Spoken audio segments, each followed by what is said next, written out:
Béni Central, bonjour. Nous sommes dans le 11e mois de la 11e année de l'ère de Tchonigo et bienvenue dans cette édition spéciale de Peace TV Côte d'Ivoire.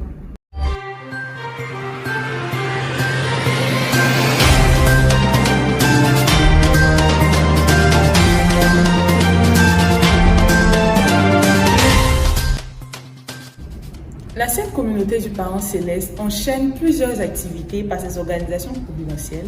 Hommes, femmes et jeunes s'activent pour rester fidèles à la providence de Dieu. Dans cette édition, nous allons faire le tour des organisations providentielles en présentant quelques-unes de leurs activités. Nous commencerons par les activités du leader national. Le samedi 18 novembre 2023, au siège de Cocody, s'est tenue une rencontre d'entretien entre le leader national et l'équipe de Chanyang. Le leader national, la révérende Adam Marie, a tenu à remercier et encourager tous les membres de l'équipe de Chanyang pour les efforts qu'ils fournissent pour le succès de nos activités. Hyojong Chombo. Au cours de cette rencontre, le siège national a présenté un rapport financier spécial des activités de Chombo à l'équipe de Chanyang. Par ailleurs, les membres de l'équipe de Chanyang ont exprimé les difficultés et les besoins dont ils font face pendant les activités de Chombo. La rencontre s'est achevée sur la remise d'une somme symbolique à chaque membre de l'équipe. Dans sa vision de restaurer un tiers de la population, le leader national a officiellement fait le lancement des 210 jours de témoignage. Une équipe nationale de témoignage a donc été mise sur pied par le leader national. Cette équipe a par la suite eu une formation spéciale sur le témoignage. Du 20 au 25 novembre, avec la participation de 11 pasteurs, un séminaire pastoral a eu lieu à Saint-Fra, avec la coordination du leader national dans le but de redynamiser les activités liées à la Providence en Côte d'Ivoire.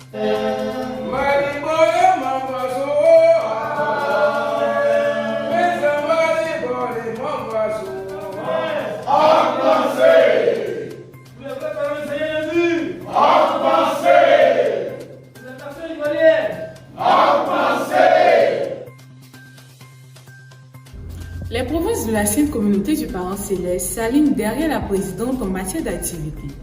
Ainsi, plusieurs activités à l'initiative des provinces ont été menées. Le dimanche 22 octobre 2023, dans la province d'Abidjan-Ouest, le leader Pangui Honoré a mis sur pied une équipe de témoignage dirigée par le frère Kwame Jean-Pierre. Cette équipe dynamique organise des témoignages publics et des activités d'assainissement dans plusieurs quartiers de Yopougon. Le dimanche 29 octobre 2023 s'est tenue une rencontre entre le leader de la province et les 8000 couples. Le leader a rappelé aux couples présents l'importance des enfants spirituels. La province d'Abengourou, depuis quelques semaines, participe à une émission dénommée La Matinale dans une radio locale dans laquelle le leader de la province intervient sur plusieurs thèmes centrés sur les valeurs familiales. La providence de Dieu a besoin de l'implication de tout un chacun. Ainsi, les membres de la Sainte Communauté du Parent Céleste, à travers les organisations providentielles, mènent les activités éducatives. Le samedi 30 septembre, au siège de Cocody, la Fédération des femmes pour la paix mondiale a organisé un masterclass en présence de plusieurs femmes. Le but de ce masterclass était d'éduquer les femmes sur l'harmonie dans un couple et aussi sur la place de la femme dans la société. Le samedi 18 novembre s'est déroulée une rencontre entre IOSP et la jeunesse citoyenne et solidaire dans les locaux de Leos Youth à Abobo. Bonsoir Peace TV Côte d'Ivoire. Tout d'abord, je tenais à vous remercier pour le déplacement jusqu'à Abobo.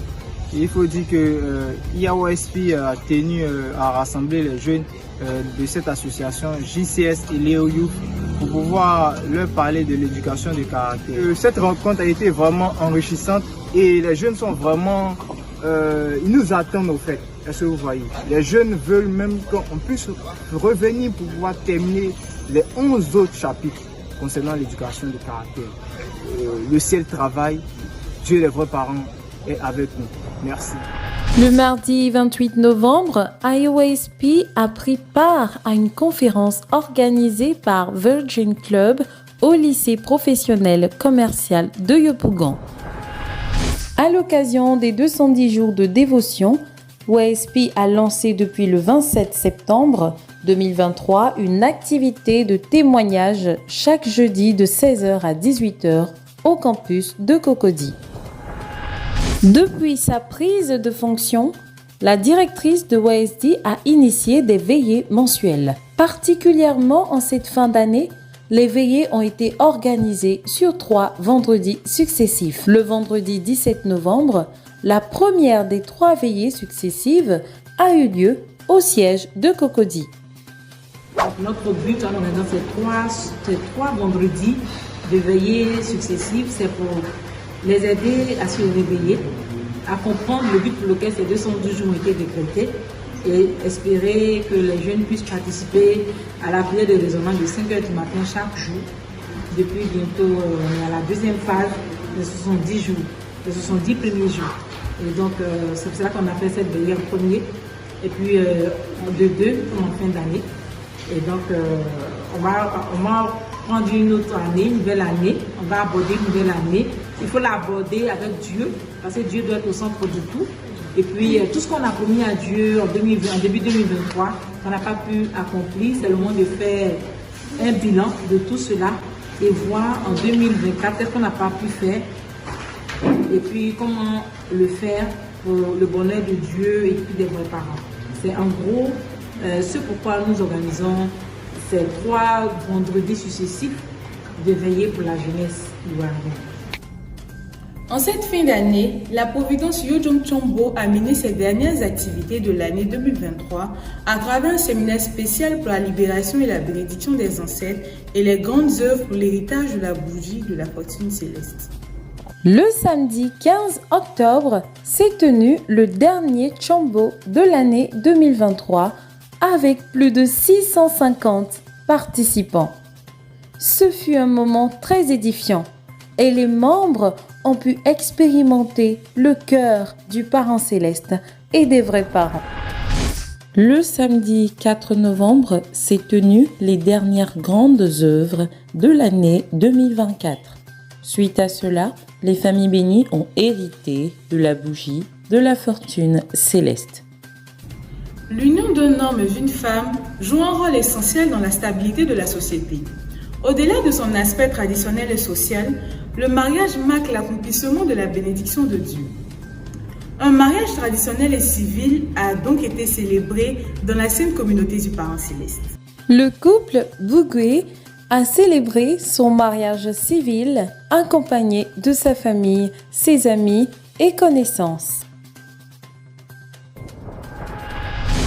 Le 11 novembre dernier était un jour mémorable pour le couple Dago Prince et Nogoni Sangme qui ont célébré leur mariage traditionnel.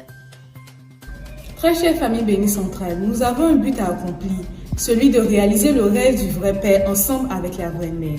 Nous vous remercions de nous avoir suivis et à très bientôt pour une prochaine édition de Peace TV Côte d'Ivoire.